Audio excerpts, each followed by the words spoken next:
Within a single generation, the most sophisticated world that had ever existed simply stopped existing. Not slowly, not gracefully.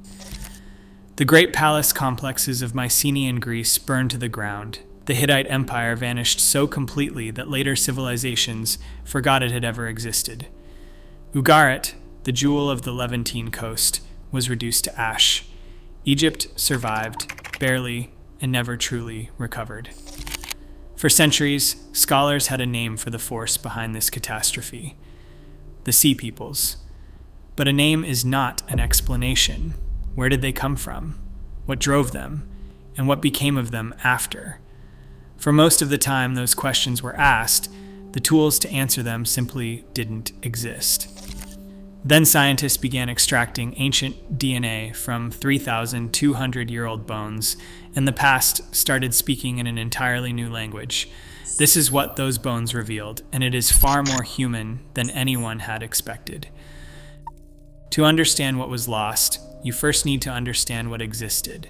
And what existed by the middle of the second millennium BC was something the world had never seen before and would not see again for centuries after its destruction.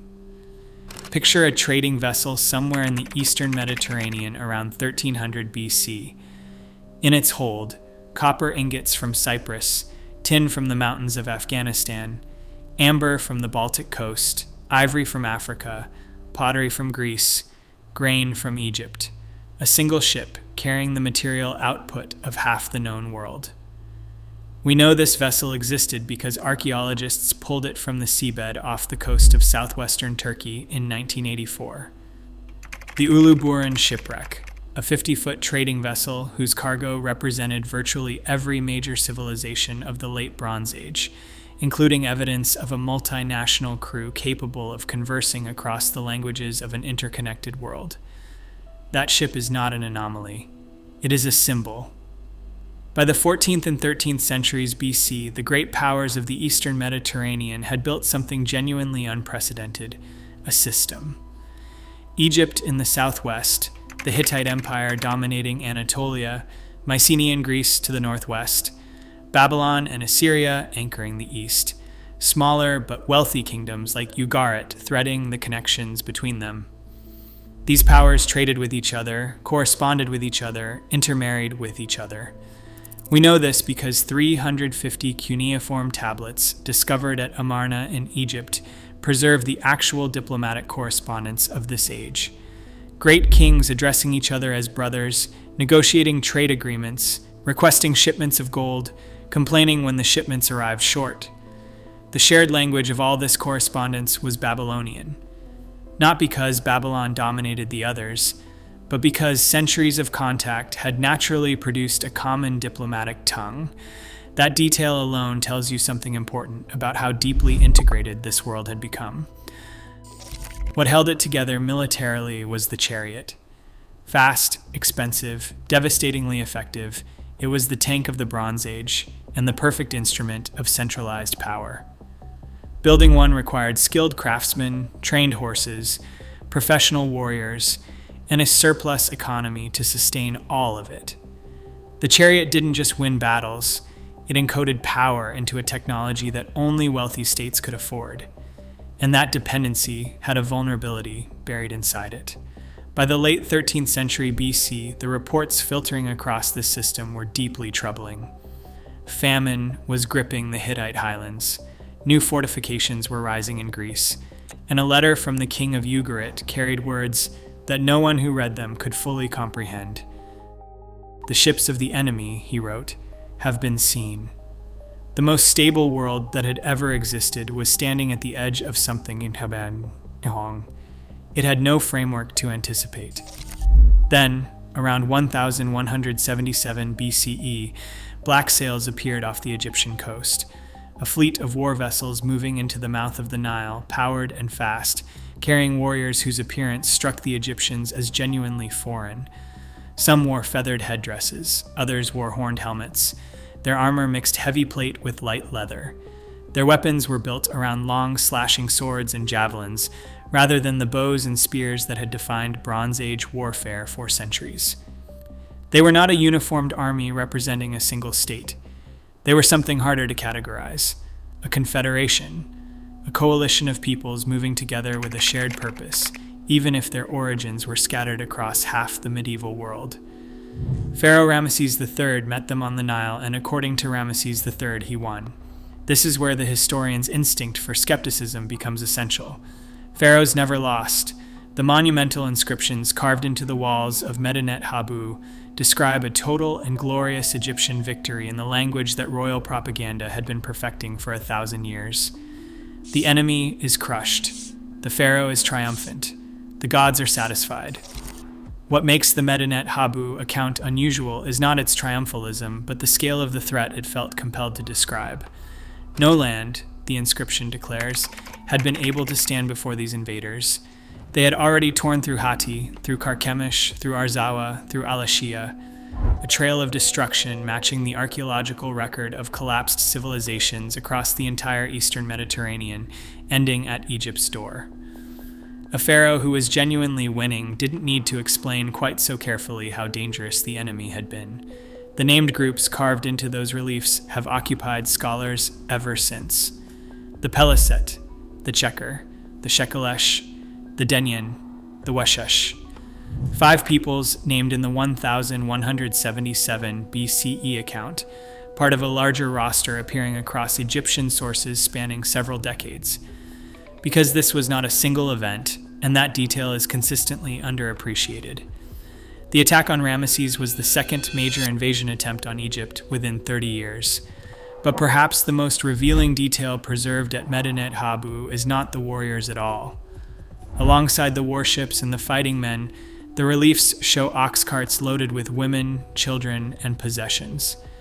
These were not purely raiding parties looking for plunder and a fast withdrawal.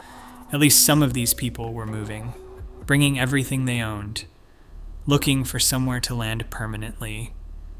What the Egyptian sources cannot tell us is the view from the other direction. Everything we knew about the Sea Peoples for most of history came filtered through the perspective of the one civilization that successfully resisted them. The debate about who the Sea Peoples actually were is almost as old as the modern study of ancient history itself. When the French Egyptologist Emmanuel de Rouge first used the phrase peoples of the sea in 1855, he was naming a problem as much as solving one. For the better part of 2 centuries, scholars have been circling the same fundamental difficulty. 9 or 10 named groups, wildly different appearances in the Egyptian reliefs, no written records from the Sea Peoples themselves, and an almost complete absence of the biological evidence that could settle the question of origins with any real precision. What scholarship was left with for most of that time was pottery and helmet shapes. And pottery and helmet shapes can only take you so far. The Shardana are perhaps the most visually striking of the named groups, depicted with distinctive horned helmets and round shields, and long associated with Sardinia. The connection has genuine archaeological weight behind it. The Neuragic culture of Bronze Age Sardinia produced bronze figurines bearing a remarkable resemblance to the warriors carved at Medinet Habu. Shardana warriors appear in Egyptian records long before 1177 BCE, fighting as mercenaries at Kadesh, serving as Ramesses II's personal bodyguard, and launching an unsuccessful raid on the Nile early in his reign. A relationship with Egypt, spanning more than 3 centuries, oscillating between service and hostility in a way that feels less like foreign invasion and more like a recurring feature of the Bronze Age world. The Pele-set present the strongest overall case for a definitive identification. The argument that they became the Philistines of the Old Testament, settling the southern Levantine coast in the years immediately following the collapse, is supported by archaeology at the 5 cities of the Philistine Pentapolis. Distinctive pottery styles, changed food practices, new architectural traditions, and a material culture with clear Aegean connections all point toward an incoming population rather than simple continuity with what came before. The Luca are more straightforwardly placed in Lycia, the far southwest of modern Turkey, a region with a long and well-documented history of maritime raiding predating the collapse by centuries. The Ekwesh are more tantalizing. The name's resemblance to Homer's Achaeans has been noted for generations, and Mycenaean warriors are documented serving as mercenaries across the Bronze Age world long before its collapse. Without biological evidence, every identification was ultimately a plausible argument. Compelling in places, frustratingly circumstantial everywhere else. The DNA was going to change that. For a long time, the instinct was to treat the Sea Peoples as the explanation for the Bronze Age collapse. A force arrives, civilizations fall, causation established. It is a clean narrative, and it is almost certainly wrong, or at least dramatically incomplete. The more carefully archaeologists and scientists have examined the evidence, the more apparent it has become that the collapse was not a single blow delivered by a single agent. It was a cascade. A system failure of compounding crises arriving faster than any one of them could be addressed individually. Start with the climate. Pollen samples extracted from lake beds across the eastern Mediterranean tell a consistent story. Beginning around 1200 BCE, the region experienced a prolonged and severe drought. Rainfall dropped significantly across large areas. In many places where crops had sustained dense populations for centuries, the ground was becoming desert. For highland kingdoms like Hatti, already difficult to feed in good years, already dependent on grain shipments from Egypt traveling enormous distances to arrive, the consequences of sustained crop failure were not economic inconvenience. They were existential. Then there are the earthquakes. Seismological analysis of the 12th century BCE Eastern Mediterranean reveals a remarkable clustering of major seismic events across Greece, Anatolia, Syria, and the Levant. Destruction layers at multiple sites match not just the timeline of the collapse, but the specific signature of earthquake damage rather than deliberate burning. Notably, Egypt sits outside the seismic zone that absorbed these shocks, which may go some way toward explaining why Egypt alone among the great Bronze Age powers managed to survive. The tin supply deserves its own moment. Bronze Age military power was literally made of bronze, and bronze required tin, and tin came almost entirely from Afghanistan. When the overland routes that carried it westward were disrupted, the consequences rippled outward through every army and palace economy that depended on bronze to function. Perhaps the most unsettling detail of all comes from the destruction patterns themselves. At several sites, the palace structures burned, while the surrounding settlements did not. That is not the signature of an outside invader sweeping through indiscriminately. That is the signature of people who knew exactly what they wanted to destroy. What all of this produces is a picture in which the Sea Peoples were as much symptom as cause. People already displaced by drought, freed from collapsed palace authority, drawn into a power vacuum created by the simultaneous failure of every major stabilizing force in the region. The world they attacked was already destroying itself. They arrived at the moment of maximum vulnerability. And in some cases, they may have been running from the very same disaster they appeared to be causing. For most of human history, the dead kept their origins secret. Whatever journeys they had made, whatever distances their ancestors had crossed, whatever populations they descended from, all of it disappeared with them into the ground. Then ancient DNA changed that. Scientists learned to extract and sequence genetic material from bones thousands of years old, from teeth and inner ear structures where biological information survives longest. And suddenly, the past began speaking in an entirely new language. Not the language of objects and destruction layers and helmet shapes, but the language of biology itself.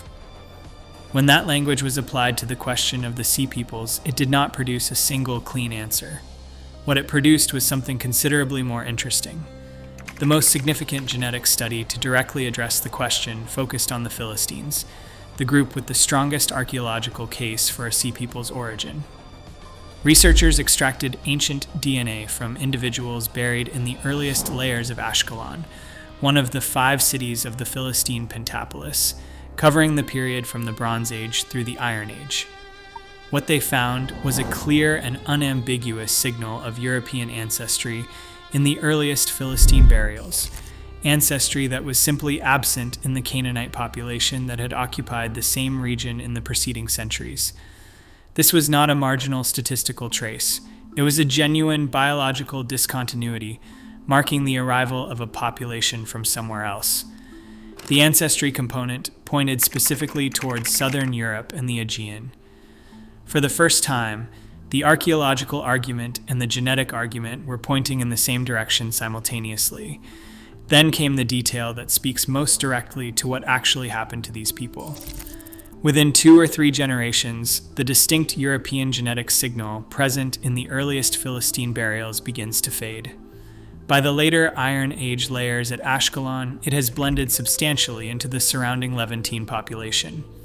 The Sea Peoples arrived, settled, integrated, and within a few generations, their descendants were genetically indistinguishable from the broader regional population. The boundary dissolved. The identity persisted in culture and in memory long after it had ceased to exist in biology. Genetic work on ancient Sardinian remains confirmed that the Bronze Age Sardinian population was genuinely distinct, giving biological reality to what archaeology had long argued about Nuragic culture. But what the DNA does not show is equally important. There is no single unified genetic identity running across all the named Sea Peoples groups, no shared biological signature tying the Shardana to the Peliset to the Luca. They were genuinely multiple peoples. The Sea Peoples were not a mystery civilization from beyond the known world. They were products of the Bronze Age Mediterranean itself, the system coming apart at the seams.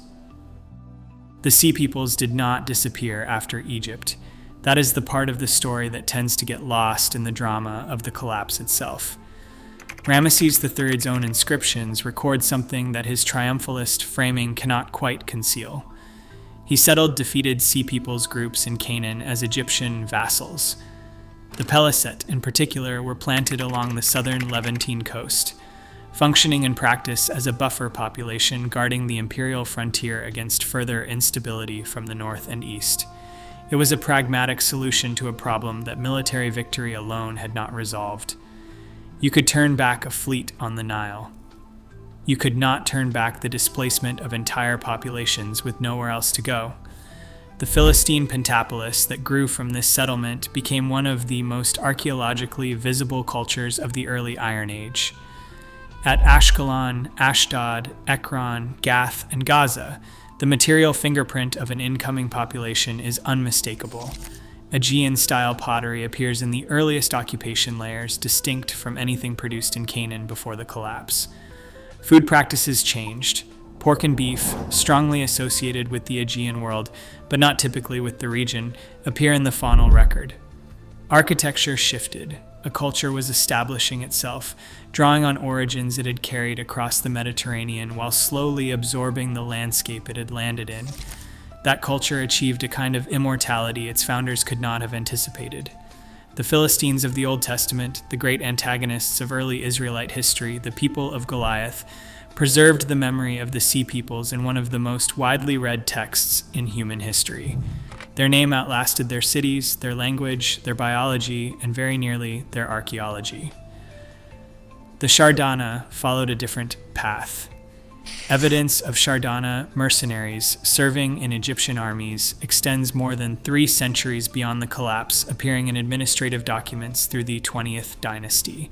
Some were settled in Egypt with land grants and elite status, their relationship with the pharaonic state evolving from recurring threat to integrated military community.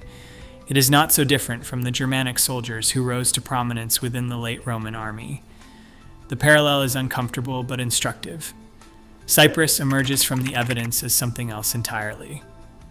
A critical melting pot where displaced populations from across the collapsing system converged, forging new identities out of the wreckage of old ones. People who had lost their palaces, their kingdoms, their trade networks, arriving at the island at the intersection of everything and beginning again. Those carved reliefs at Medinet Habu are still there. Warriors in feathered headdresses and horned helmets, frozen in limestone, locked in combat on the Nile, presiding over a victory that couldn't stop the slow collapse of everything behind it. For 3,000 years, they stood without names, without origins, without biology. The DNA didn't solve everything. The sea peoples remain plural, elusive, resistant to a single, clean explanation. But what the genetics accomplished was something more important than solving the mystery. It humanized it. These were traceable people whose descendants are alive today across the region. The Bronze Age collapse was not visited upon the ancient world by an alien force arriving from nowhere. It was generated from within by the same interconnected, ambitious, desperate humanity that had built that world in the first place. They destroyed it. They survived it. And in the most literal biological sense, they became us. Stay curious.